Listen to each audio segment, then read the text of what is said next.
কিশোরগঞ্জের হাওড় অঞ্চলে এখন শুধুই কান্না আর হতাশা। টানা 4 দিনের ভারী বর্ষণ ও অকাল বৃষ্টিতে পানিতে তলিয়ে গেছে বিস্তীর্ণ বোরো ক্ষেত। চোখের সামনে শত শত মন পাকা ধান নষ্ট হতে দেখে দিশেহারা হয়ে পড়েছেন কৃষকরা। যে ধান বিক্রি করে বৈশাখে সন্তানদের নতুন জামাকাপড় কিনে দেওয়ার কথা ছিল, আজ সেই কৃষকই ঘরে চালের অভাবে সন্তানকে খাবার দিতে হিমশিম খাচ্ছেন। বছরের একমাত্র সম্বল এই বোরো ফসল ঘিরেই ছিল তাদের সারা বছরের স্বপ্ন ও পরিকল্পনা, কিন্তু প্রকৃতির নির্মম আঘাতে সেই স্বপ্ন এখন পানিতে ভাসছে। ক্ষতিগ্রস্ত কৃষকরা বলছেন, এই অপূরণীয় ক্ষতি কিভাবে পোষাবেন ভেবে পাচ্ছেন না তারা। আমাদের জমি যেটা পানির তোলে করছি না, সাধারণ কিছু করছিলাম গেছে গা তোলে। কি পরিমাণ ক্ষতি হবে আপনাদের? আমার সব গেছে গা, 3 একর জমি করছি, 3 একরই।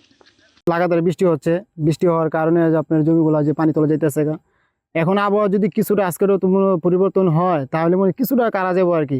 আর যদি আজকে রাতে মনে হয় যে বৃষ্টি হয় তাহলে এই ধানগুলো মনে হয় এখন আর কাটা যাবো না। আর এখন তো আর মনে হয় এই দিকের পানিও পারতেছে, ওই দিকের পানিও পারতেছে, দুটো সাইডের।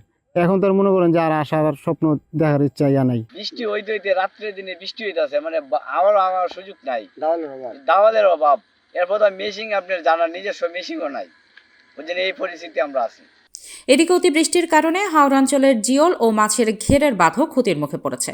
পানি বৃদ্ধি অব্যাহত থাকলে কৃষির পাশাপাশি মৎস্য খাতেও বড় ধরনের ক্ষতির আশঙ্কা করছেন স্থানীয়রা। হাওড় জুড়ে এখন শুধু দীর্ঘশ্বাস, আর্তনাদ আর বাঁচারাকুতি। কৃষকের আহাজারিতে যেন ভারী হয়ে উঠেছে পুরো হাওড়ের বাতাস।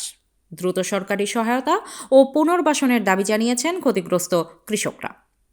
আবু রায়হান, ইটনা, কিশোরগঞ্জ।